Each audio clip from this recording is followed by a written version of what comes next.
Good morning. Today I'm filling in. I hope Shiloh gets here pretty soon, but I'm filling in, so would you all stand for the flag salute? I pledge allegiance to the flag for the United States of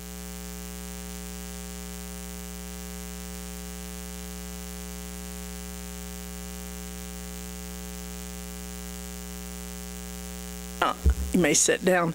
I have no funny joke. I never can remember the punchline, and I also don't have a thought for the day other than be happy and live each day as you can. Our first speaker, we're switching things around. John Brocker is going to speak first about real estate update.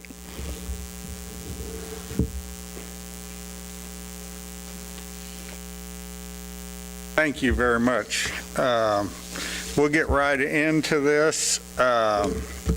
The first slide shows that I did this early this morning. I did this about 5:30 this morning, put this together, so it's the most recent data that you're going to see. But if you notice, in Iola, there's only 29 listings. Our listings have been really dropping. I mean, there isn't that many houses out there for sale. And that's going to get to be a pretty tight market here pretty quick. It already is when it went to 29. You'll see the minimum's 10,000, the highest is 494,000. Median price 79.9, 101 days on the market, 1,544 square feet. Next slide shows you what had sold last year to this date and what this year is. Last year there was 10 closed, and this year there was 17. So that shows you how much up it's been over last year's figures. Next slide shows you what happened in March in Iola. And in 15 there was 2 sold, and in 16 there was 4 sold in March. Now that total sales from the first of the year also adds in April, so don't figure that, well, you're only showing 2 or 4 for March, but that also included April's in there. Then if you go to the county's actually also starting to drop. There's 46 listings in the county. Again, 10,000 low, 494,000 high, average list price 85,000, average days in the market 170 and 16, 59 in square footage is an average overall. So, and then if you look at the totals from last year in the county to this year, which also includes Iola's in there, last year there was 17 sold to date. This year there's 26 sold to date in the county. So you can see it's up, but if you look at highs and lows, that's not changed a whole lot from what we're looking at. Days, I've noticed when I'm doing this, the days are finally starting to drop because some of that old stuff that was on forever and ever, which held your days up, is now getting washed off of the system, and it's coming down on days on market. Trend for March in the county. Last year there was 4 in the county sold. This year there's 6 in March in the county. The last slide shows, and I didn't bring that sheet, but I know what it says. For Kansas, this is the state of Kansas, it rose almost 9% in March for sales. So that tells you clear across the state, it's been rising in sales and that. And hopefully next month I can give you a little better update on the legislative, because they're finally going back for their final sessions, and I can tell you what's happened in the real estate side after they get through, because right now I think everything's up in the air as much money as they're trying to retrieve that they're short, that they've got to balance the budget with. Plus, I've got to go to national meetings in DC in the middle of May, and maybe I'll have some good reports out of there that I can give you next time. Does anybody have any questions? No questions? Thank you very much.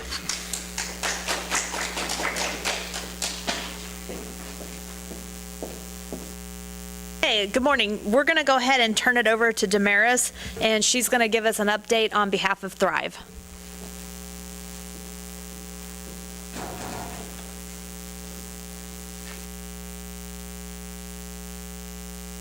Hello. Thank you so much for letting me come talk to you today. My name is Damaris Kunkler. I work for Thrive Allen County, and I'm going to talk about the grant that I'm now working off of. It's called the Community Engagement Initiative. This is a first-time grant of this type. This is what we call a resident-led grant, meaning, well, let me take a step backwards first. Kansas Health Foundation, we were awarded this grant from them. It is a 3-year grant, and it's called a resident-led grant. That means that I'm going to listen to what our residents say, and then we're going to set some priorities for the county to work on for the next 3 years. So that started with a countywide community conversation last summer. So if you could turn the page. Oh, yep, there it is. We had a conversation last August. We had 160 people show up across the county, representation from hopefully all the townships. There might have been one or two, but quite a diverse type of all the residents there. So out of that conversation, we created a community action plan. That community action plan was based off of all of these priorities that everybody said. We edited it down to something manageable, to basically 6 objectives.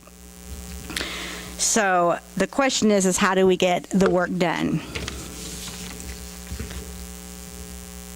I have to create a steering committee. So we're going to call that steering committee ACT Together. So that ACT stands for Allen County Tomorrow. And together means that we're looking at this as a county-wide initiative as opposed to working in Humboldt, individually locations. So having this coalition or this steering committee come together, we'll have representation from each township, and they'll be the individuals that'll be like the point of contact for to be the advocate in their community, to be the person that reports back, the person that's leading the cause, and letting us all know what's happening countywide. So everybody that lives, maybe if you live in Iola, you know what Ellsmore's doing. If Mildred knows what La Harpe's doing. We're helping each other and we're rooting each other on. So this steering committee I'm recruiting actively for it right now. Everyone is invited. Anyone is invited. You can, and the commitment that I'm going to be requesting is for 1 hour a month until April of 2018. So right now what I'm doing is I'm having double meetings. I'm having 2 meetings a month because that's the time that the most people said that they could show up. And they're identical meetings, so I'm saying come either or. You can come to both if you want. You're going to hear the same thing. Or, so that'll be the 3rd Wednesday and the 3rd Thursday of the month right now. And right now we're going to be doing it in La Harpe, at the La Harpe City Hall, 1 p.m. Okay, the next thing I want to invite you to is we've had our conversation. We have developed a community action plan. We've had our first steering committee where I have had representation of 16 people.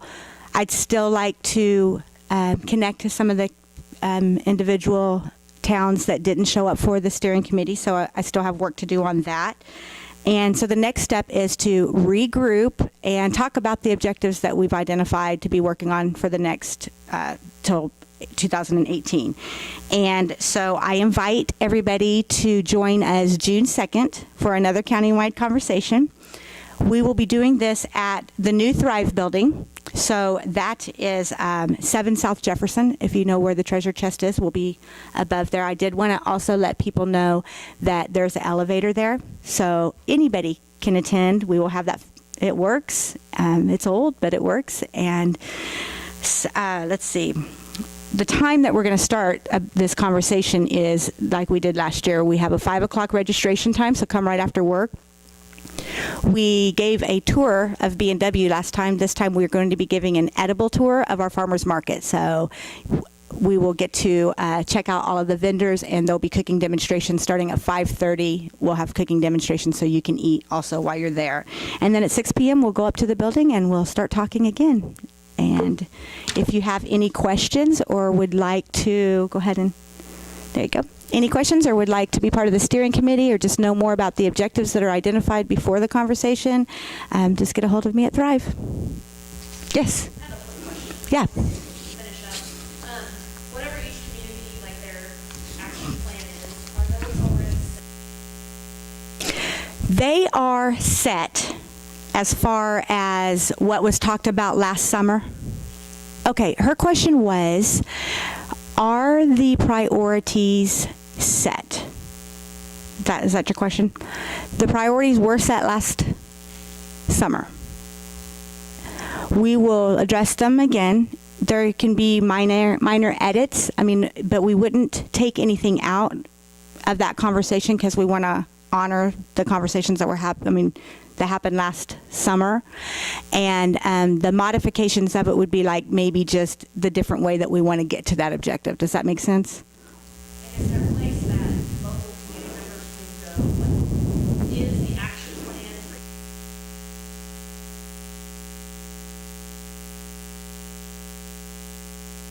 That will be very soon. The picture that you saw up there, be looking for that graphic. I brought the front page so you can see the front page. Yes, that one there.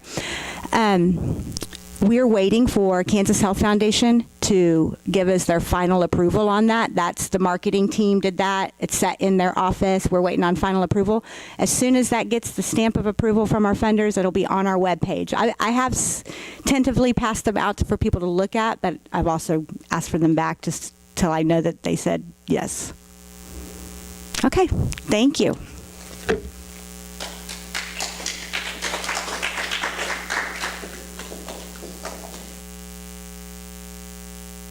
I want to thank Thrive for the work that they're doing to help obtain this grant money. And I also want to encourage patrons that you stay involved with what's going on because together we can make a difference in our community. So I encourage each one of you to, when they get this up and running, check the website out and see what they're doing for your community and keep open communication so our goals and dreams are met. Okay. Are we turning over to CITF? Okay, so next we're going to turn it over to the college and hear an update on the college.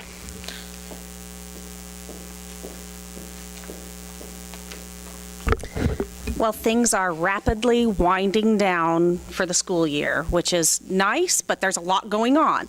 This weekend is the play out at the Bolus, Leading Ladies. I watched the matinee of it yesterday, and it's cute. It's a funny little show. So if you need something to do or want something to do this weekend, go take in the show. And then also coming up, tentatively scheduled for tomorrow, are softball games. They're in their conference league final games. Just kind of depends on the weather. They're supposed to be playing cloud tomorrow, so we'll see what happens with the weather. So there may be or may not be softball tomorrow.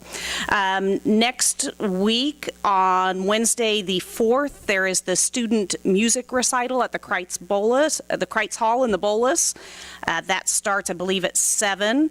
On Thursday is Lighten Up Improv at the College Theater. That also starts at 7. On the 10th, we've got the digital photography final exhibit. It's student exhibits of the work they've done throughout the year. So that's free. Go wander around and look at the photos. And commencement is on the 14th. So we are, like I said, rapidly winding down another year. So I think that's about it right now. All right, thank you.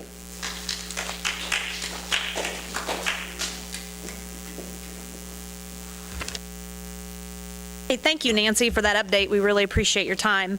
I think now we're going to turn it over to CITF, and they're going to talk about some things that are going on for our veterans.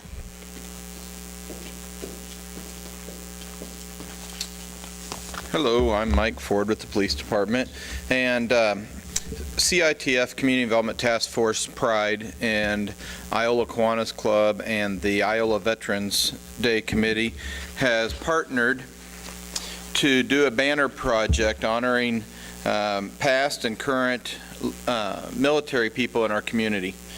The banners are going to look like this. They're going to be 2 foot wide, 4 foot tall. They will have, this is just a display. This one is is only single-sided, but the banners that will be put up around the square will be double-sided, one single soldier on each side, two different soldiers per banner, but one soldier on a side. And they will have a loop in the top, so they won't be grommeted up. They'll have brackets that are being built by Sonic Equipment for us. And these banners will hang for a month a year for 3 years during the October-November time frame over the Veterans Day holiday.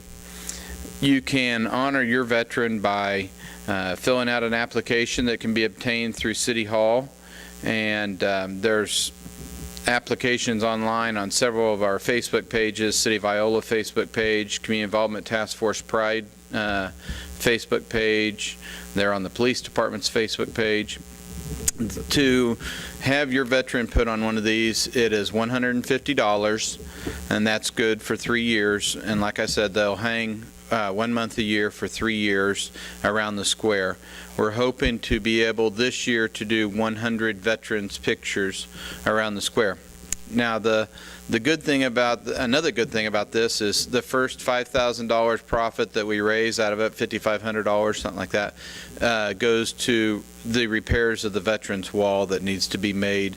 Some of the tiles are breaking, the grout needs to be redone, so there's about $5,500 worth of repairs that need to be done to the wall. So that money is going to go to help redo the wall.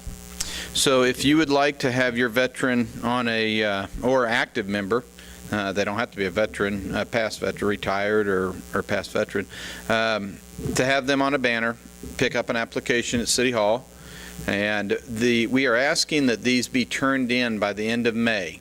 This is for anybody that has lived in Allen County, not just Iola, but Allen County. After the end of May, if we do not fill up the 100 slots that we have open at that time, then we're going to open it up to any veteran, doesn't matter whether they live here or not. My son-in-law never has lived in Allen County, but if we want to honor him, then we would be able to put that one up. So if you have somebody that you'd like to honor after that, after the end of May, if we still have slots, then we're going to open up to anyone. So we have 100 of these available.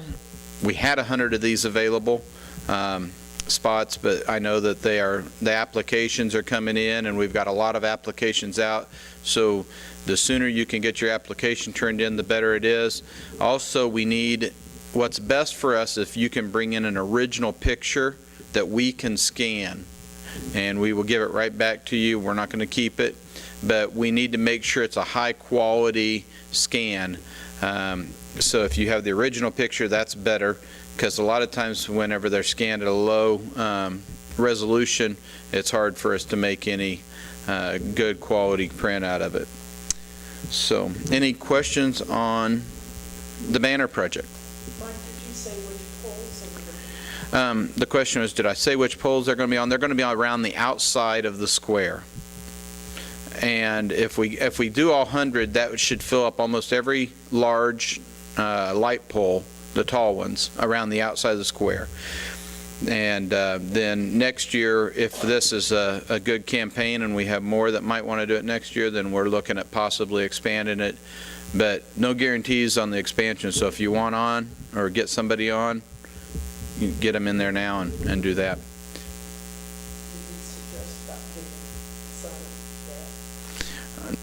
I didn't. Also with that, you get a 8x10 print of what your banner looks like.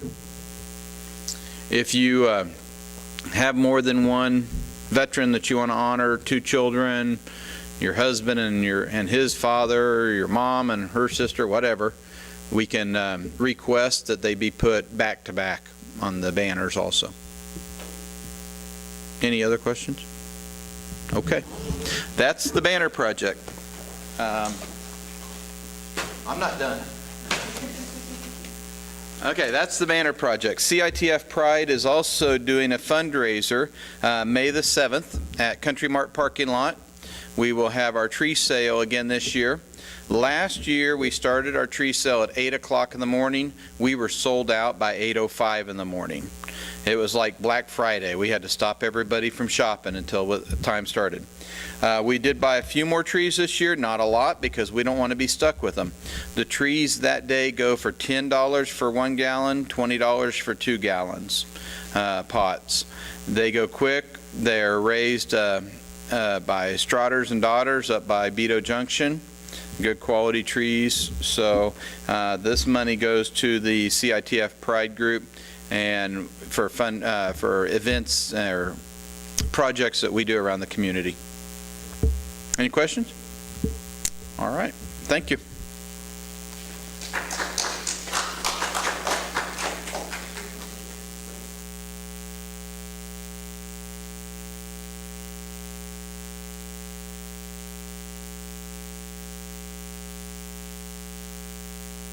They're all sleeping in or if they're all busy, but we're coming right along. I will tell you one more project CITF is doing, and I'm chairman of it, and that's raising the money to redo the stadium dressing rooms for the football players. I was told only the football players use them, but we were supposed to start this month, but baseball's still using them, and so is track. So we'll start sometime soon because I just talked to Larry, and he said, I need to get in there because I'm busy. So we're still raising money, so if you want to give us any money, either give it to Allen County Foundation and put football project, or give it to City Hall. Kara will take it for CITF. Okay, Nancy, you ruined one of my questions because I was going to ask him what the play was that's on right now, but that's okay because you showed a picture of it. But I'll just ask this. How long did it take to watch that show? Just take a guess. How long was it? 2 hours, right on the nose. And it was funny. I used to teach drama, and one time I let boys try out for 2 salon hairstylists, and I got called before the school board. So I know things have changed a lot because I'm telling you, I got called the next day over it, and the boys were funny. They were hilarious. We had a great time. The parents loved it, but someone didn't like it. And guess who got in trouble? But times have changed. Does anyone know the name of one of the 2 boys that played the girl parts? Their character names.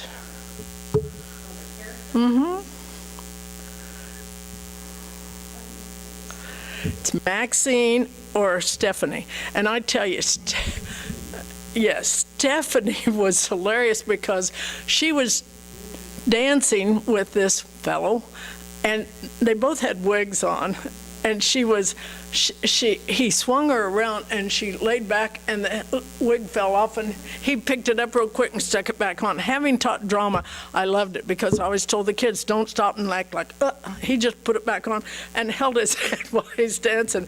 And the other boy, Maxine, he was having trouble keeping it on. Is this wig that come way up here, but for some reason it kept sliding down this way, and it was almost down his back, so he was like this. It's hilarious. You got to go see it. Okay, I'm taking things out of the paper. Name the senior artist who was judged one of the best of show recipients at the Pioneer League Art Show hosted. Who? Yes, and her brother has a scholarship at Emporia on art. Very talented people. Okay, again, I'm taking it out of the paper.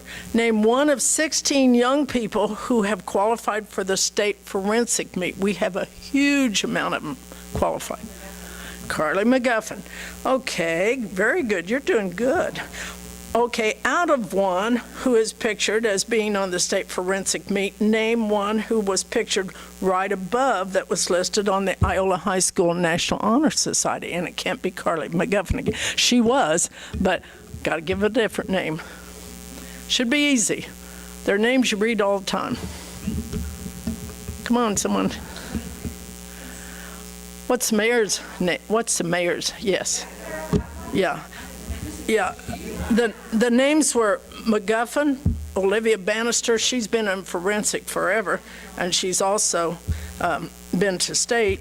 And Emma Westlow, Claire Wyckoff, Abigail Taylor, Abigail Valentine, Chloe Reeves, Johan St. Clair, Brady Folk, Zachary Coakley, Aaron Terhune, Alex Smith, Judge Witz, and Isaac Wyckoff, and Caleb Spencer, and Parker Smith. This is a huge amount to send to state. Because I taught drama, I'm always interested in what happens there. Okay. What church is being closed this weekend? Trinity. Who built that church? I don't mean a contractor. Who literally built it? What was over in that area that caused that need for that church? What? The zinc workers were over there, and they lived in that area, and they lived north of Lincoln. And Lanyon took care of their zinc workers, but there was no place to go to church because they worked on Sunday. And so they built that church, first had tents there way over 100 years ago, and built that church. And it's a magnificent church. In fact, I say, because I study all these old churches, it has the best acoustics of any church in town, and it's beautiful. It's a shame they have to close it.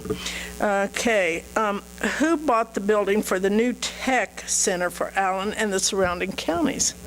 Ray Malone. And it's funny because Ray had him in school. He hated school, but he is a millionaire over because he got into technical stuff. And I think it's just great that he's sharing with the community. Okay, what judge announced his retirement last Wednesday? Saxton. Okay, this may be trickier. It was for me. Who's his sister that we all probably know?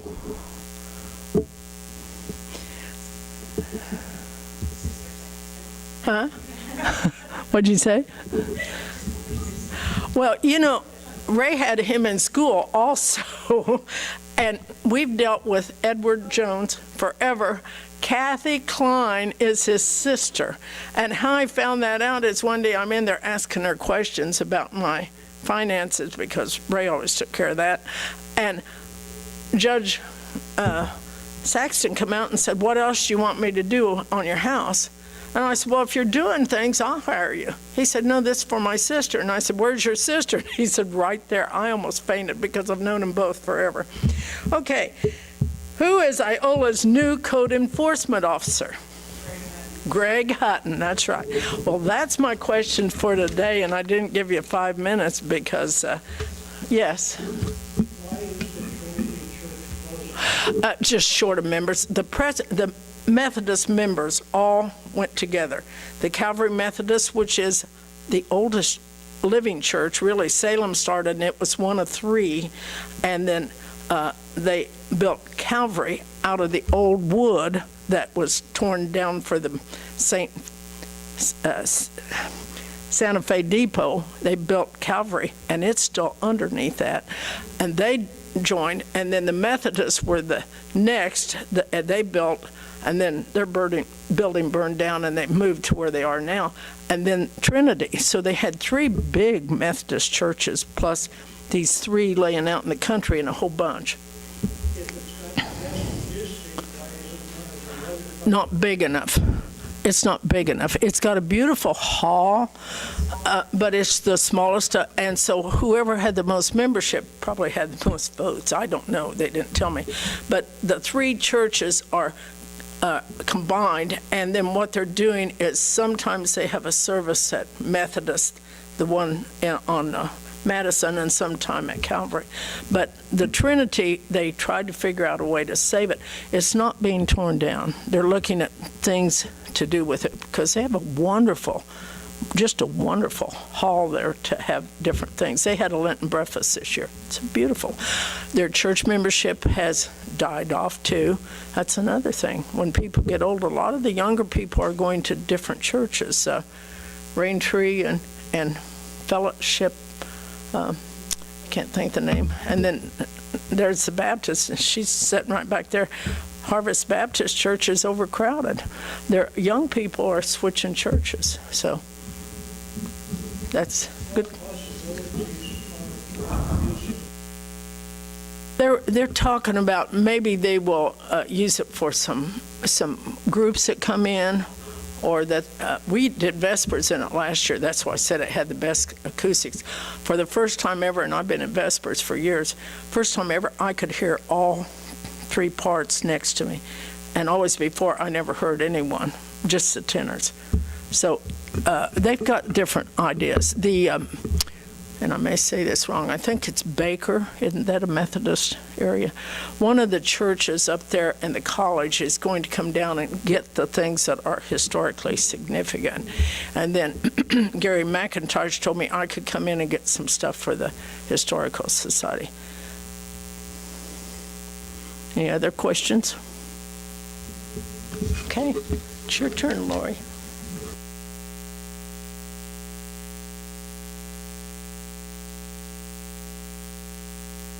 Well, we are truly lucky today that we have Lori Holman with us, and she is going to speak about a tobacco grant that might help our community. So, Lori.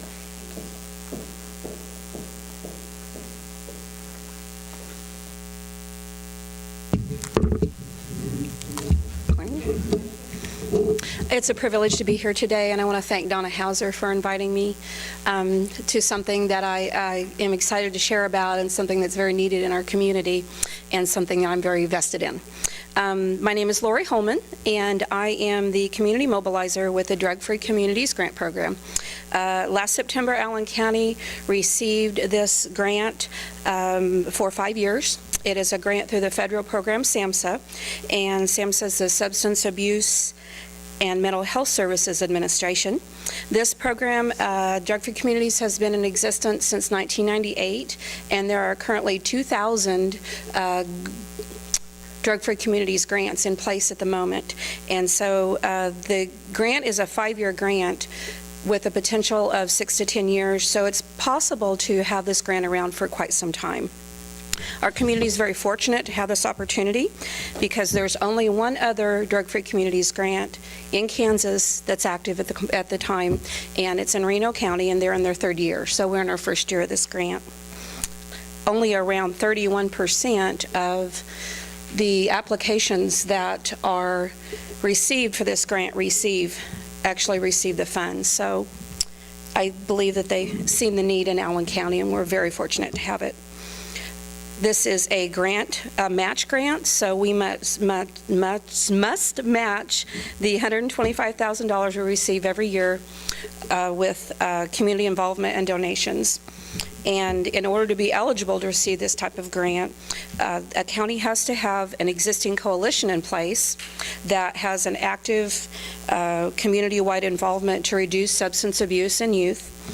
And we are partnered with ACMAT, which is the Allen County Multi-Agency Team, and their Substance Abuse Task Force. And we work alongside of each other to make the grant happen and affect the community. The premise of the Drug Free Communities program is very simple, that communities around the county must be organized and equipped to deal with substance abuse problems in their community in a comprehensive and coordinated manner.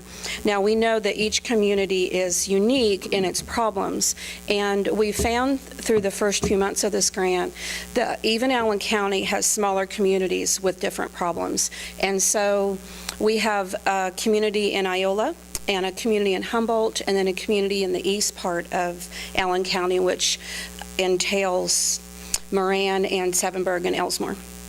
And so we're working individually at some part to address each of that community's problems because they really are very different.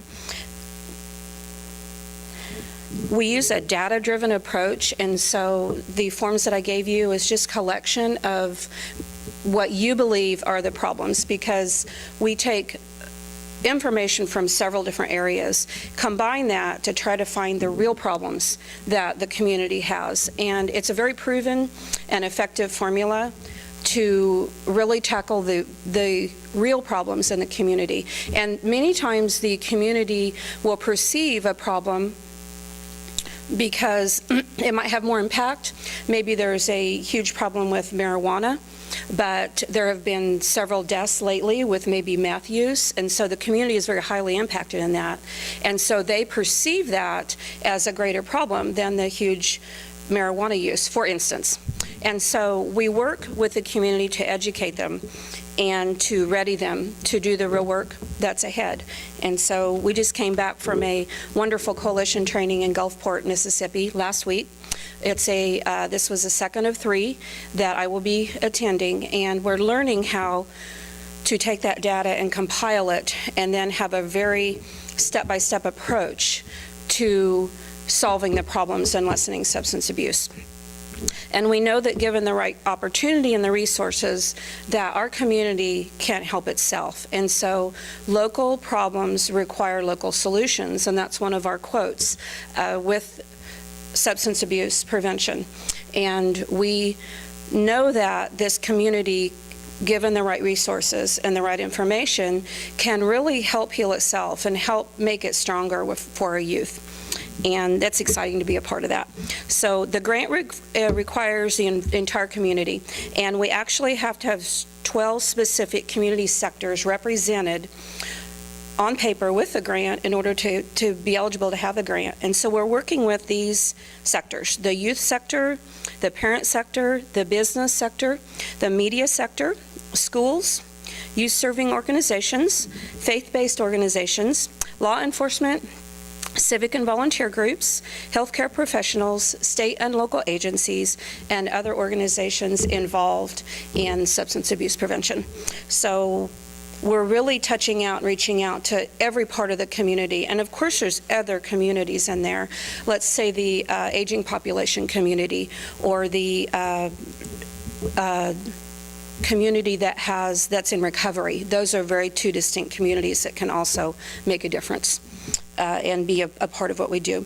Our grant focuses on actually 3 specific problems in our area, and that is tobacco, alcohol, and specifically prescription drug abuse, although we do address all different types of drugs and teach on those. We are working in mostly prevention, and that is a unique way of helping the problem, because we found that the problem of drug and substance use is actually easier to prevent than it is to treat once it happens. And so one of the first things we do is to educate. And even in the few short months, I started December 1st, I've learned so much. And I find that most parents especially want to do what's best for their kids, but they find the best ways they know how to go about teaching their children about substance abuse, but they're not informed correctly. And so one thing that really impacted me was the fact that the earlier a child starts using alcohol, tobacco, or drugs, the more likely they are to become addicted. And so if I would have known that many years ago, I most likely would have approached how we taught our children and what we allowed them to do and not to do, and the reasons we did that. And so a big piece of this, which will help our community, is to educate not only the youth, but the adults and the parents and the people that are upcoming to be parents. And so it's not just one area we work in, it's many, many areas. We're officed in Moran and Iola, and the schools, in the high schools, the schools have graciously allowed us to use their space, and that does help us with not having to spend money renting an office. It also helps us match with funds for the grant, and so that's a great help to us, and they've been great to open their doors and to welcome us, and we're very appreciative of that. It also helps us be in the middle of the youth, which helps us build relationships with them, which is extremely key to affecting the youth, because I have to know that you believe in them and like them. And it helps us to be in their environment more so we can understand what's really going on around them. So the 2 initial objectives of our grant, first is to build community collaboration, and that is just reaching out to the community in those sectors and everybody else we can think of to tell them about this program and to activate them to do any part that they would like to be involved in. It takes many hands to do this. We're just beginning the process of figuring out how to go about that. But I will tell you that we've had extraordinary support from Allen County, and it's just been a amazing opportunity for me to watch the community that is so on board with this problem. I think that most of our county people are aware that we have a very serious problem in many areas with substance abuse in our youth, but they don't know what to do about it. And I can relate to that very well with my children growing up. And so they do the best they can, but we have a mindset of more of a treatment approach versus a prevention approach. And treatment sometimes can be almost too late for many people. And so it's so much easier, smarter, and healthier to teach the youth in a very pushy way, a very non-threatening way, a way that they relate to it well. Just teach them information about things that drugs do to your body and do to your brain and how they might affect your future, even before they have a chance to get involved in that. And then they're able and capable of making smarter decisions when it comes time for them to make those decisions or the temptations are there. And so it's a neat process to watch happen.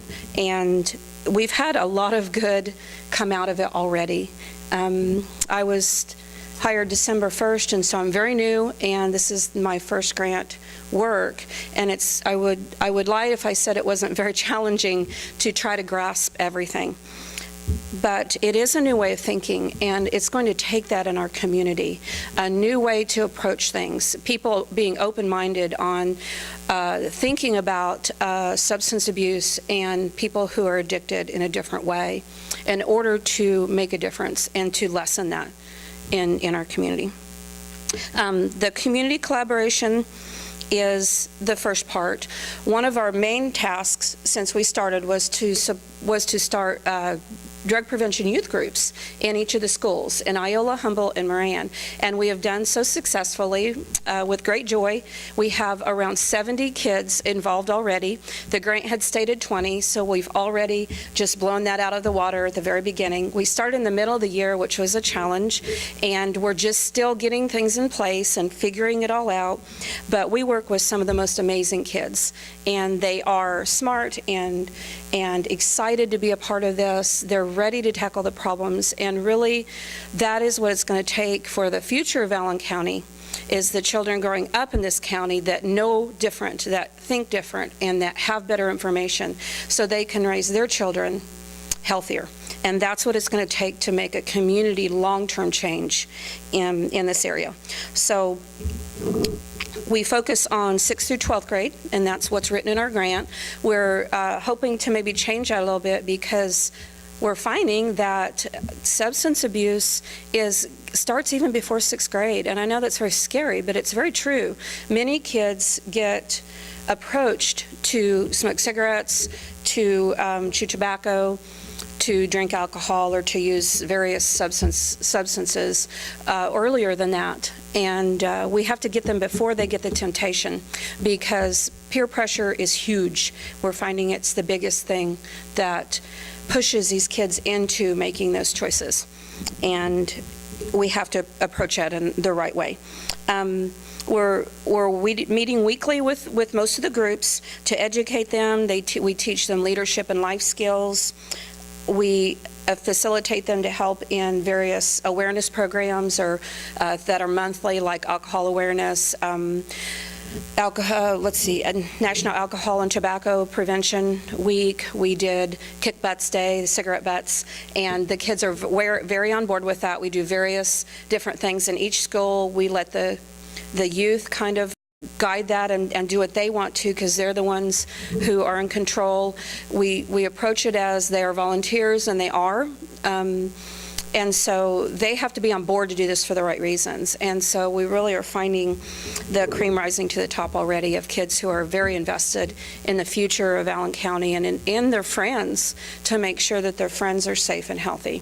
And that is one thing that is very impactful to them when they see their friends and their students in their school that are being affected by drug and alcohol and tobacco use. So It also offers, the youth programs also offer them a chance to be an encouragement and a positive influence into their peers' lives, and that is very impactful as well.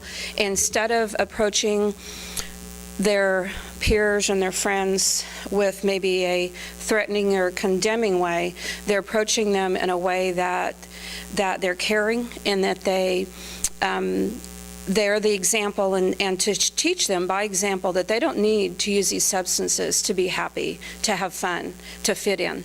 And that is, when it comes from the youth mouth, that makes a huge difference. Because sometimes they don't listen to adults, but they'll listen to their friends. And many times we're finding is that parents are listening to their kids, and that is extremely exciting. When the kids are learning facts about tobacco use and nicotine addiction, and they go home and share these with their parents, and it encourages the parents to stop smoking. And that's kind of a reverse thing, but that's the way that we make countywide change, long-term change, is to get every piece of that puzzle involved. It's not a simple thing. It involves many different areas, and it doesn't take just a little while. This isn't the type of grant where we just take the money and we put it into programs or things to purchase to impact the community for a while. It's a program that is maybe on the ground, hiring the right people to go out in the community to educate and to activate the community to help themselves. And that is a different way of thinking for a grant program. And that takes years. And so we're looking way ahead in the future, where the youth right now that are in my 6th grade groups, in 10 years, they're going to be 22, some of them will be parents, and we'll have had a whole new generation that has a whole new way to think and a whole new way to approach substance abuse. And those kind of things are what's going to last way beyond the program and the money that the grant is funded for. And that's why drug-free communities programs are set up this way, because the federal programs know that it takes a long time and a lot of effort to make real change that lasts long term. And that is a very unique way of approaching things, and sometimes it's hard to get people to understand that. But that is one of our jobs, is to sell that to you, to make you understand that, so you can get on board and support us and do the work that it's going to take for the community to do. It's literally impossible for one person or a few people to do the work that it takes. But once the community, the parents and the health department and the law enforcement and everyone, that grandparents that have a piece in this will do their part, then comes the long-lasting change. We're also focusing on working to create programs like the youth programs. We're hoping to set up parent support groups, a host of other things that will last with volunteers, and they'll be strong and in place, that will keep on going once our grant is over. And that's a different way of approaching things as well. So we're also tasked with gathering a lot of data, and because Drug-Free Communities is a data-based or driven program, we have to know the real problems, because coming into this job for me, I thought I knew a whole lot about what was going on with our community. And many of my beliefs were set in maybe my personal experiences, what I read in the paper, what I see going on, but that sometimes those aren't the real problems. So we have to get down to the real facts, and that takes a lot of different ways of gathering the data.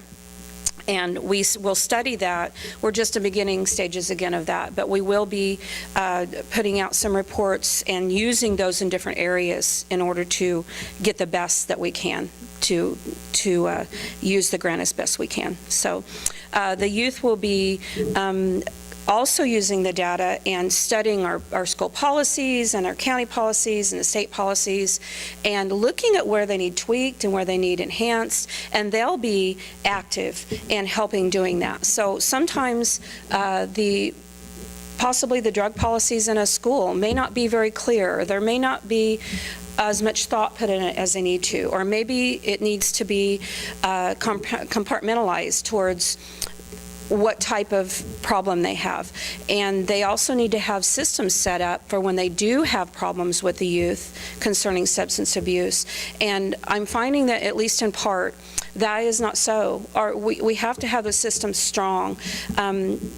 We've also, of course, it's very obvious that we don't have a lot of resources for treatment in our area. But we do have an excellent new counseling center, the Solid Ground Counseling Center. We're also partnering with them in some aspects, and they've been a godsend to us. And we need a lot more of that. We need things in place that will be able to, how do I say this? That will be able to take care of every part of this very complex problem as far as addiction and substance abuse. We do have plans to begin parent support groups, and we'll be offering a series of free community trainings beginning this May, and so please look for that. We'd love to have your support. We'll be teaching a lot of things that we learned in how to work with this grant, and so once you give a lot of people that information, then they can take it and use it in other areas throughout their life and throughout the years, and it's really great to have that. And we're also going to be giving some free law enforcement trainings towards the end of the year. And it's written in our grant to provide those for the law enforcement. So Humboldt has recently created their own work group. We're very proud of that. They're really setting the example in our community. We'll be doing similar things in Iola and Moran, maybe some of the other towns, as far as getting together with the people who are willing to work and addressing the problems, having a lot of conversations about it, having some community data gatherings and roundtables where we talk, and then really find out who wants to be the community champions and start something that will make an impact. And there's a lot of things to be done. There's a lot of areas we can work in with this. Finding things for the kids to do so they're not bored. Teaching parents about social hosting and how dangerous it is to let your kids drink in your home, even if they're close to 21. Or teaching the older siblings how terrible it is to offer or be able to get alcohol for their brothers and sisters and their brothers and sisters' friends. That is a really complex problem, and we're finding it one of the bigger ones in the community. And so many people just haven't had that thought. A lot of people don't even know what social hosting is. And so the educating piece of that is needing to come first, and it'll take us a while to do that. So we have several youth activities and works for the summer, and we've been extremely busy. We're going to be supporting the Family Fun Night coming up on June 9th. That ACMAT is sponsoring, and they're doing a lot of hard work for that. We're talking about and trying to work out details of having a collision or a, what do we call it? Let's see. Obstacle course with like a drunk goggles or substance abuse goggles that impair your vision, and then we're going to take them through an obstacle course. We're also going to collect data, ask them how bad they think it is to drive drunk, and then maybe after they do the obstacle course, ask them a few questions about now how do they think about it, because it can change their perception of that. We're also hopefully doing a little bit of fundraising that day, so please come out and support ACMAT and support us as well, and all the youth from all the schools will be there.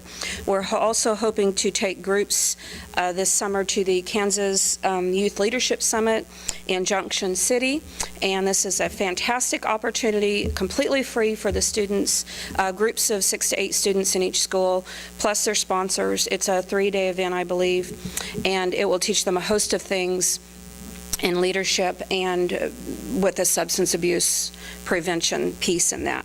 We're also hoping to have our first community-wide gathering of the youth and their families, and maybe do a cookout this summer, towards the end of the summer, or maybe at the very beginning of school. And so I might be hollering at some of you to have helping hands in that. And there's some things we can use for our grant. Federal grants cannot be used for food in any way, shape, or form. So that's one thing that we have that we need a lot of volunteers for. So cookies for the youth groups, things like that can be a great help. You can see that we've been very busy getting this off the ground. We're excited to be involved in creating a safer and healthier community for our youth and for everyone, really. And we want to thank you again for letting us talk about this very important subject. And so, does anyone have any questions? Yes, Donna. One of my very first cases of what smoking did to you.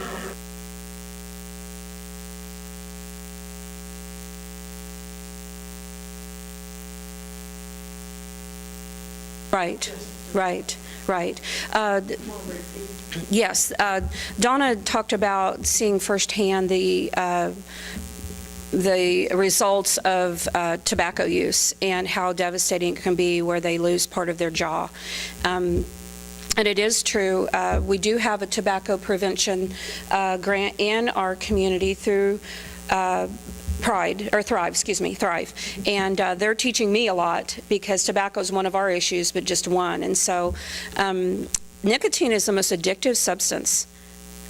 It's also the #1 preventable cause of death in America. And about, I believe, quote me if I'm wrong, it's changed me, 95% of people start smoking when they're 21 years young and older. Or not, is 18 to 21? Yeah. So if we look at those statistics, it's really important to keep those kids away from nicotine until they're older. They're less likely to become addicted to it.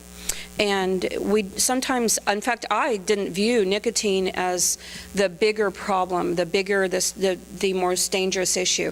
But honestly, in our community, it really kind of is. And in America, it's very dangerous because it's widely accepted. You can go into the store and buy a pack of cigarettes, and it's everywhere. It's very commonly known. Nobody judges you for smoking most of the time. And it's something that's really accepted in our community. It needs to be changed, the way we think about it, and the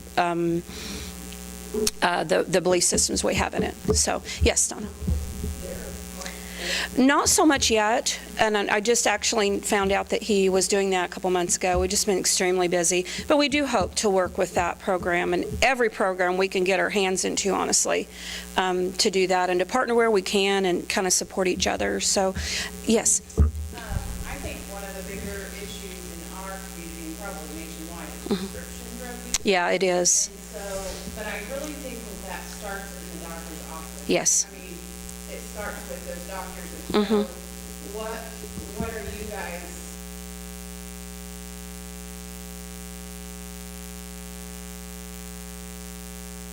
Yeah, Kara said that she believes that there's actually a huge prescription drug problem in our community, and actually there is. I do think that Health Administration, I'm quoting this wrong, Health Administration has actually looked at this problem and said it's what word am I looking for? It's huge. They're treating it as like Ebola or something, because it is. It's out of control. It has taken over our country, and it's crazy dangerous. So what we're doing is we're starting to look at it. In all honesty, we need a lot of people to stand up, do the work, talk to the doctors. I have plans to do that. I'm doing a little bit of reading as I can with it. And there are some systems set in place. They are changing some of the laws. Things like, I hope I'm giving the right information when I say this. I do think that every doctor can only have 100 patients that are on prescription, pain relievers that are narcotic. And there are stricter rules lately that you can only have a prescription for so many months before you go back. Before you have to go back and actually see the doctor again. And what they're finding is that prescription drugs have been very misused as far as how they treat people, and that they weren't originally meant for long-term treatment. People are getting addicted to them with no idea that they're becoming an addict, and it's just really horrible that they're doing that. Yes, Damaris. So I know the grade is new. Yes. And it does take time. But my question is, the data. Yes. And also, do you know when you guys might know So we all have our Mm-hmm. Right. Sure. talk about this Sure. all the time. Mm-hmm. And so, when will we know what?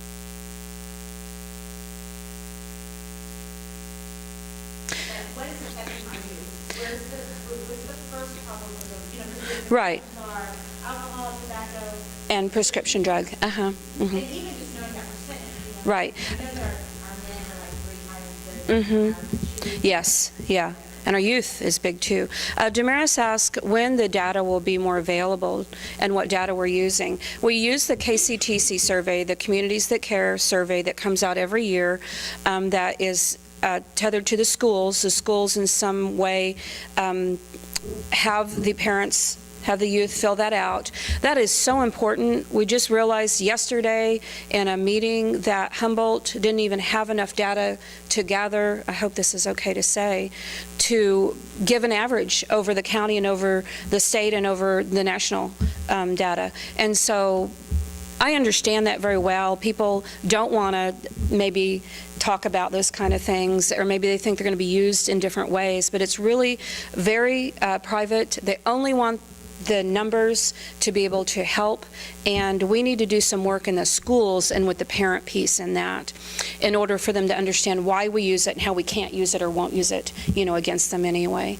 So, I like Dare because they start young, yes. because my girls in second grade had a boy that was smoking. But Oh, wow. having taught, it seems like the parents were the smokers and the Yeah. drinkers, and it was all.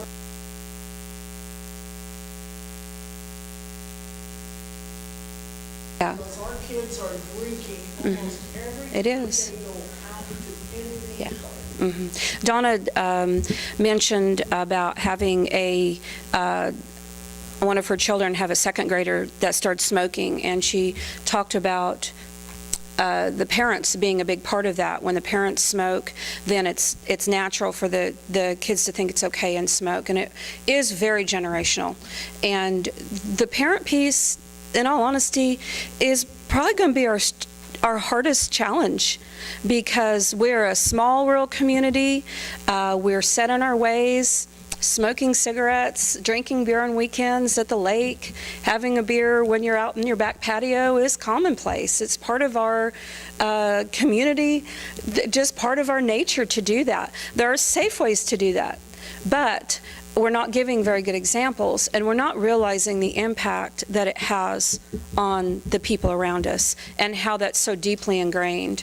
And that is going to be a huge challenge for us. It is. And alcohol is a really big thing right now, in different ways than it was when I was a child.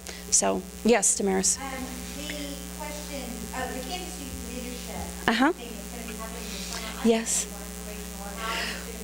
Yes, we have to, Damaris asked for the Kansas Youth Leadership Summit information, and we actually have to sign up today, so I will hook up with you on that later, but it's a great opportunity. I just started hearing about it not too long ago, and we have a lot of deadlines to meet, so, okay. Anybody else have any questions? Thank you so much for all your interest. I appreciate you.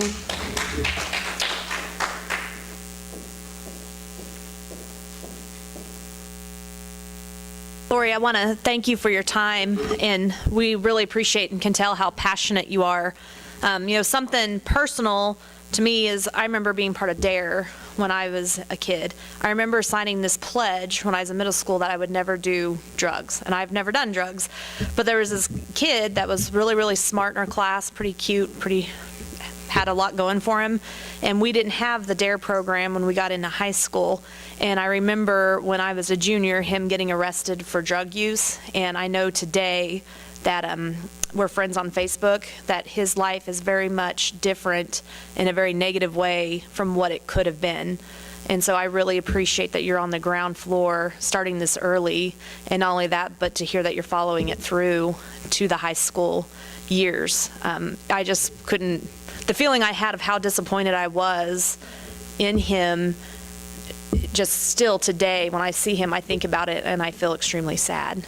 So if we can prevent that, I would really admire that. So, okay, we're going to go ahead and wrap up. I think our next See Here Iola is going to be May 27th.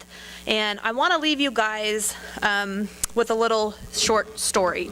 And this stems from, I was watching TV thinking, why am I watching TV and then saying I can't get things done? Didn't make sense to me. So imagine there is a bank which credits your account each morning with $86,400, carries over no balance from day to day, allows you to keep no cash balance, and every evening cancels whatever part of the amount you had failed to use during the day. What would you do? It's $86,400. I'd draw out every penny. Well, everyone has such a bank. Its name is time. Every morning, it credits you with 86,400 seconds. Every night, it writes off, as lost, whatever of this you have failed to invest to good purpose. It carries over no balance. It allows no overdraft. Each day, it opens a new account for you. Each night, it burns the records of the day. If you fail to use the day's deposit, the loss is yours. There is no going back. There is no drawing against the tomorrow. Therefore, there is never not enough time or too much time. Time management is decided by us alone and nobody else. It is never the case of not having enough time to do things, but the case of whether we want to do it. So as you're sitting home of an evening thinking how busy you are and we're watching our TV again, just think of how much your time matters and make the best of it. Have a good month and we'll see you on May 27th.